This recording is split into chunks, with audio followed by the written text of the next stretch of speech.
Let me see if I can hear him real quick. Let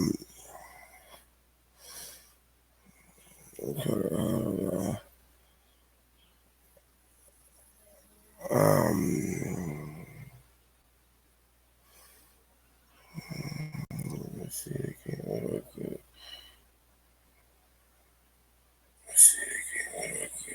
You know?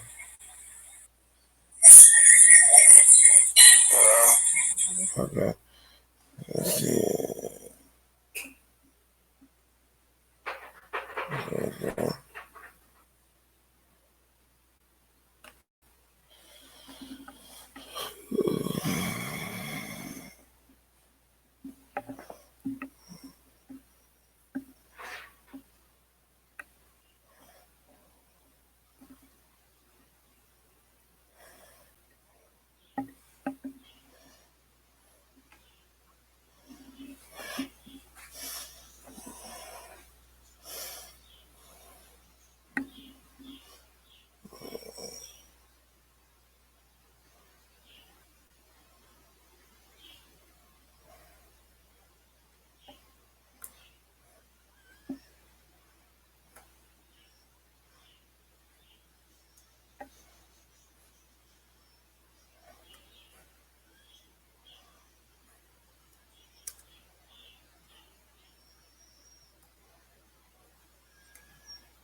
Okay.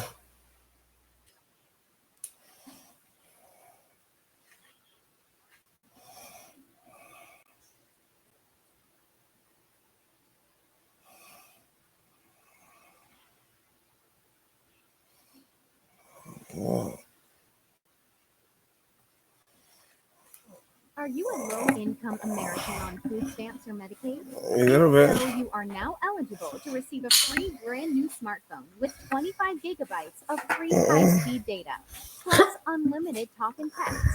Join over 5 million Americans on this new nationwide government program. Well, you There know are no that. credit checks, no shipping costs, and absolutely no monthly bills. Click on the Okay. Start Now Let's button go. to begin the 2-minute enrollment process.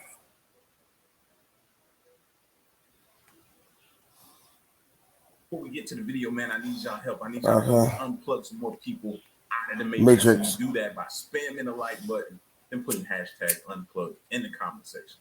Let's check this video out, man. The advanced civilization that existed before humans. In 1953, American professor Charles Hapgood published an article claiming that long before humans appeared on Earth, there was already another thriving civilization. This idea seemed utterly unbelievable, yet later on, the CIA classified those parts of his work. Why would intelligence agencies hide something that lacked a shred of common sense, right?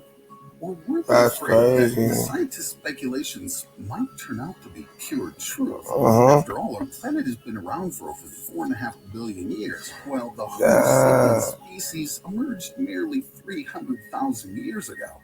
Do we really think that Earth couldn't have been home to someone other than humans over such an extensive period? Well, recent discoveries in this field will certainly make you question everything you thought you knew.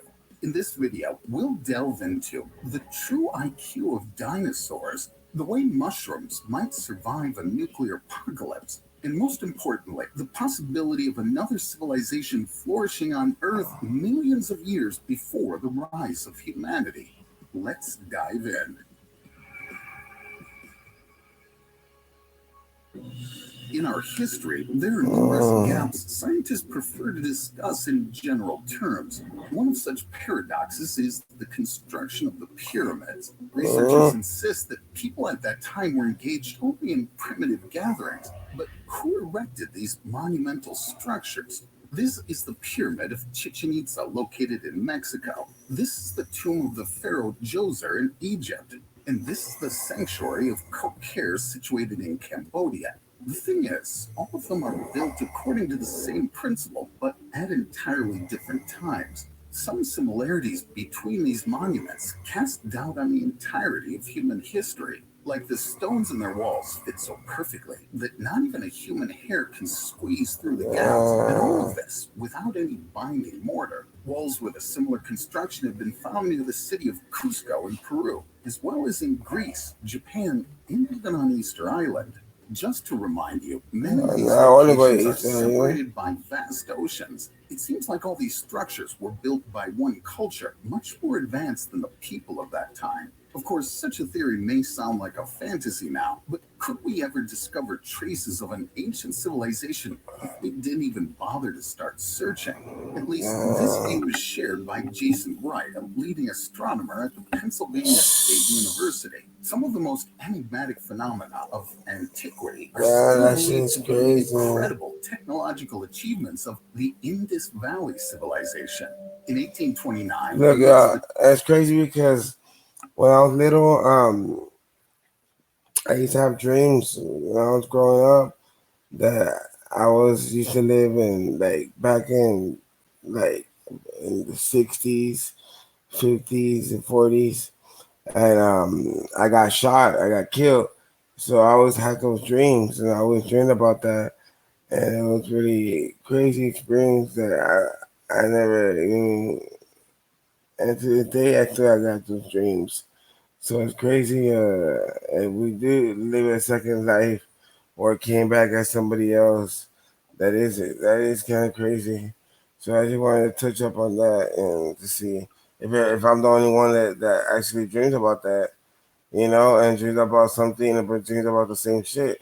It's the territory of modern-day Pakistan. Explorer Charles Masson stumbled upon the ruins of Harappa, a city that would leave even modern architects in awe. Its urban planning was unparalleled, with streets lined precisely from north to south and east to west. But what was the purpose behind this meticulous layout? The answer lies in the city's advanced water management system. I was about to say a lot of different things go into account. You got the water systems, you got protection from any threat to your village, whether it be another civilization that may want to inflict war. Weather, these things were built to withstand the different weather conditions you had to deal with throughout the year. Like these were built for several different reasons. You know what I mean? Maybe to contain heat, maybe to be able to survive the harsh winters and stuff like that. Like it's a lot of different things these were built for. This layout, the answer lies in the city's advanced water management system. Judging by the findings of archaeologists, many inhabitants of this prehistoric capital had their own pools, constructed with thorough attention to technological features. The ancient builders sealed the bottoms of those pools with resin to ensure they were watertight. Fresh water flowed through specially designed pipes with a sophisticated drainage system efficiently carrying away wastewater. Meanwhile, other civilizations struggled to build even basic shelters. However, I wonder how long it took them to realize that they needed to do that. You know what I mean? How many people I wonder how long too before they realized, okay, it's the water. That's maybe water. we need to figure out some kind of way to filter it, clean it, or use something, but still utilize it. I wonder how long it took them to do that. While other civilizations struggled to build even basic shelters, however, creating such pools without specialized tools would have been impossible. The people of the Indus civilization seemed to know how to handle complex iron tools. What happened now? long before the rest of the world. Most interestingly, scientists indeed managed to confirm this audacious theory in 1936 based on the findings on an entirely different territory. During excavations near the village of Saqqara, Egypt, archaeologists unearthed the so-called serapeums, enormous granite boxes used for burial ceremonies. Egyptologists make their own band. Make their own Bible or map. We thought at one point in time they might have either built around it, you know what I mean? Because you just couldn't imagine somebody hauling that inside. Yeah, it's too big. It don't even show. Too damn fucking big. Okay.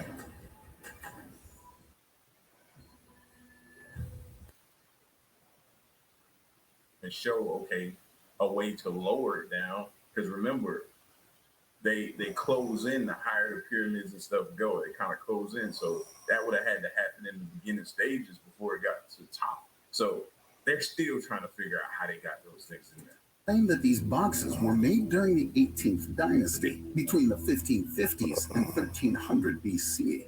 However, during that time, the Egyptians hardly used any metal tools. So how did they manage to create these granite boxes with perfectly straight angles and remarkably smooth and thin walls? Besides, on the walls of some of these boxes, scientists discovered a few mysterious marks and strange grooves.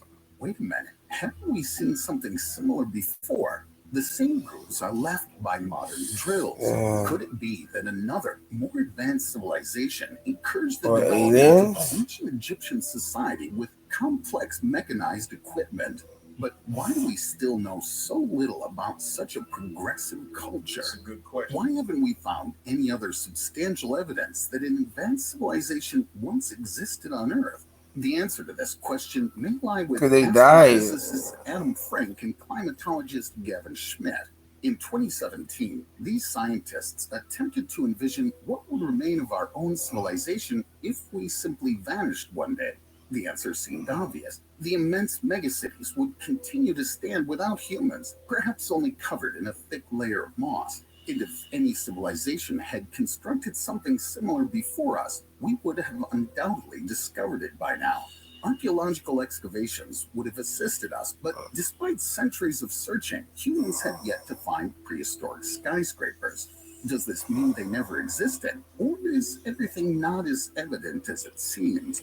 According to Frank and Schmidt, our own cities will disappear from Earth in just 10,000 years, leaving behind randomly scattered massive boulders. This says little about our civilization's development, doesn't it? So it appears that only archaeology can assist us in the search for the most recent evidence. However, as time passes, the traces descend deeper underground and eventually turn to dust. Very little evidence remains even from Neanderthals, who lived only tens of thousands of years ago. But once someone built an entire society on our planet long before that, you're probably ready to mention plastic. It takes much longer to decompose than organic materials. If there had indeed been an advanced civilization before us, they would have undoubtedly left behind such waste. Yet researcher Alan Weissman claims in his book, The World Without Us, that if humans were to cease all activity right now, a significant portion of our plastic waste would eventually degrade due to ultraviolet radiation and bacteria in just 20,000 years. And if, for instance, a global catastrophe wiped out the previous civilization, its traces would disappear even faster. Although some surviving individuals may have resettled in other areas and passed on their knowledge to different cultures. That could be how the ancient Egyptian and Indus civilizations achieved such heights. The problem is further complicated by the fact that today, less than 3% of Earth's surface is inhabited. The previous civilization could have occupied an even smaller area. Even if they left behind waste similar to plastic, it's now even more challenging to find it than locating a single sand grain on an entire beach. Therefore, if there was a society identical to ours a billion years ago, we would hardly find any evidence today. But why are we so certain that... So they confused me with that point. I thought they were making that point. Say, okay, if there was an ancient civilization a lot earlier than we thought, we've been thinking for years, then we would be discovering their trash. But they're saying now that if they was, we wouldn't be able to find them because right now we only inhabit 3% That's of the crazy. planet. Less than 3%. Yeah, 3% of the planet. It would be even smaller. So we wouldn't find their trash, is what you're saying. So why even make that point or even bring that up? Or I'm confused. Maybe I confused myself with that, but why even make that point? We would hardly find any evidence today. But why are we so certain that ancient beings resembled us? 4.5 billion years ago, when our Earth was still forming, the climate was far more extreme than today. Our planet was constantly bombarded by meteorites and comets, and the atmosphere mainly consisted of water vapor, carbon dioxide, ammonia, and methane. None of the known species would have survived under such harsh conditions, but perhaps they proved an ideal environment for entirely different creatures. Max Bernstein, the head of the Science Mission Directorate at NASA headquarters in Washington, D.C., believes that a civilization in such a climate could very well look like a network of sentient crystals. After all, other beings may lack even the fundamental aspects we understand, such as reproduction or metabolism. The main minimal criteria for the functioning of life can be considered the ability to accumulate energy and transmit information from generation to generation. But the means for that can turn out to be anything. In that case, billions of years ago, certain minerals could have developed an entire society without the assistance of DNA molecules. When a crystal grows, new atoms, layer by layer, adhere to its surface in a specific sequence. And if a small crystalline sheet breaks off, it retains these properties. It's remarkably similar to the birth of a new... Have you been to Antarctica? Yes. It's more of a tunnel than an entrance. I personally came to meet people. We refer to it as the black hole. Were you allowed to be there? No, I did it without permission. I manipulated my way in. Regarding the ETs, they're all over. On to that. I can tell you that a lot of a new organism, isn't it? Moreover, there would indeed be no traces left after such a civilization. So, should we stop searching altogether? Or do humans still have a chance to find their prehistoric predecessors? Could an advanced civilization leave absolutely no evidence behind? Adam Frank and Gavin Schmidt believe we should still look for something. Yes, physical proof may be short-lived, but what about the indirect impact on our planet? Even if complex structures and mechanisms have long disintegrated into atoms, those atoms might have influenced the composition of Earth's crust. Schmidt and Frank hypothesized that any industrial civilization would have required energy to exist, even if this culture evolved millions of years ago. This means that any ancient industrial society, just like ours, would have extensively relied on fossil fuels, at least in the early stages of its development. After all, to build solar panels or waste-free hydroelectric power plants, mechanisms for such construction must be initially established. For that, we would definitely need additional energy sources such as oil, coal, or even large amounts of wood. Such energy-intensive industrial processes, especially their waste, would undoubtedly have left physiochemical traces within the depths of our planet. In simple terms, we shouldn't be searching for the ruins of prehistoric factories, but rather the emissions from such production. Schmidt compares this to searching for fingerprints when investigating a crime. In such cases, we first try to gather maximum information and only then embark on finding the culprit.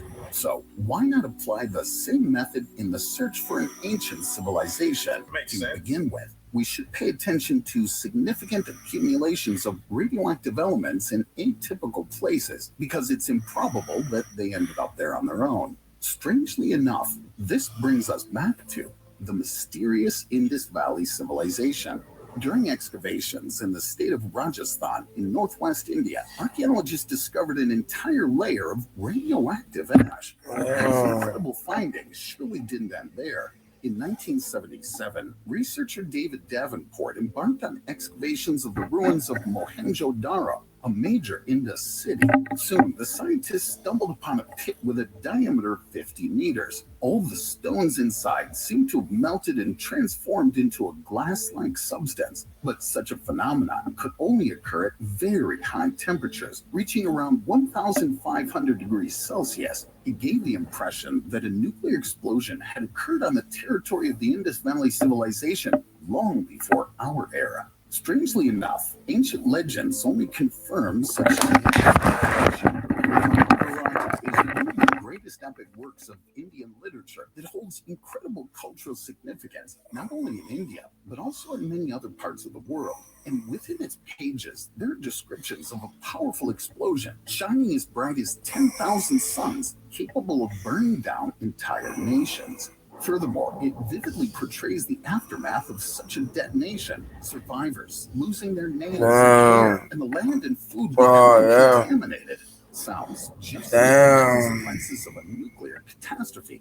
But wouldn't there still be traces of evidence that something or someone once existed during those times?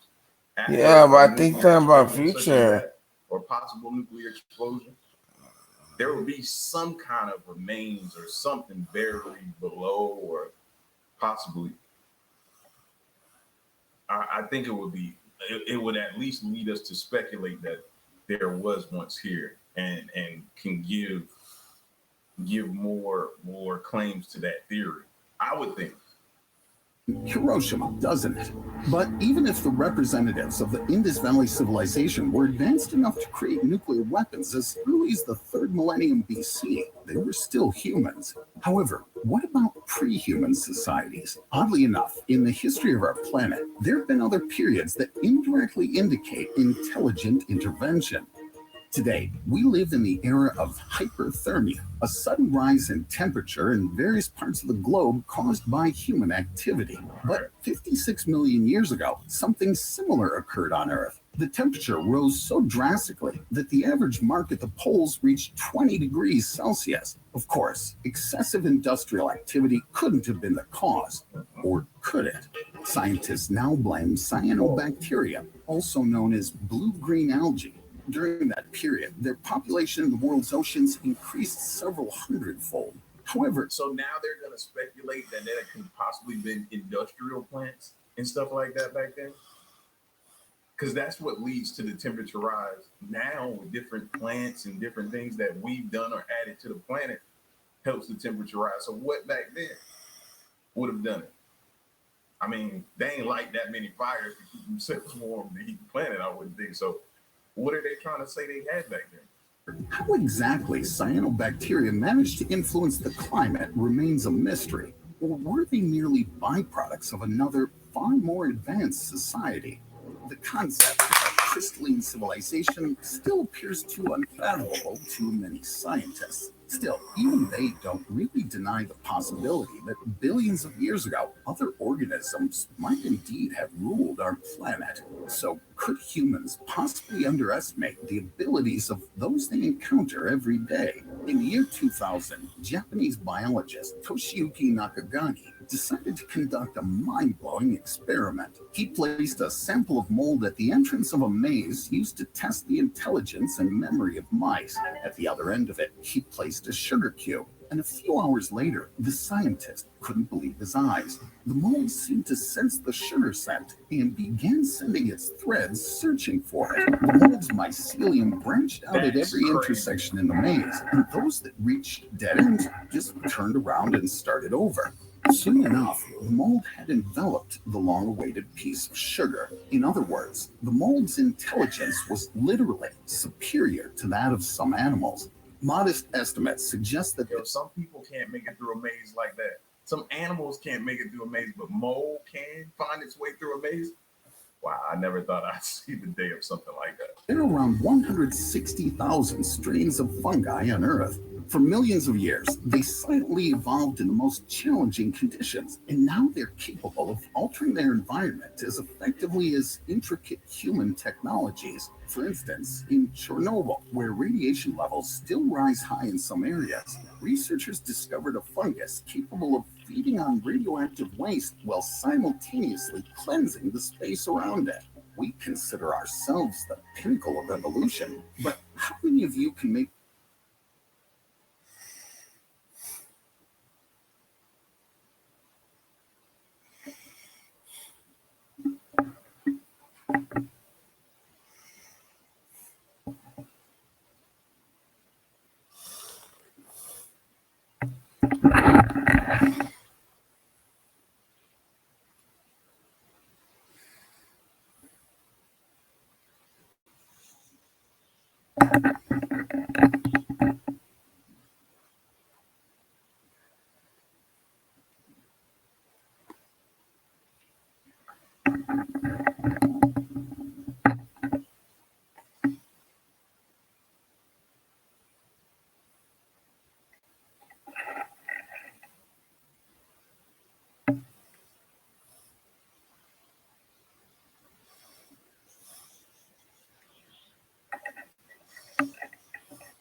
More, man.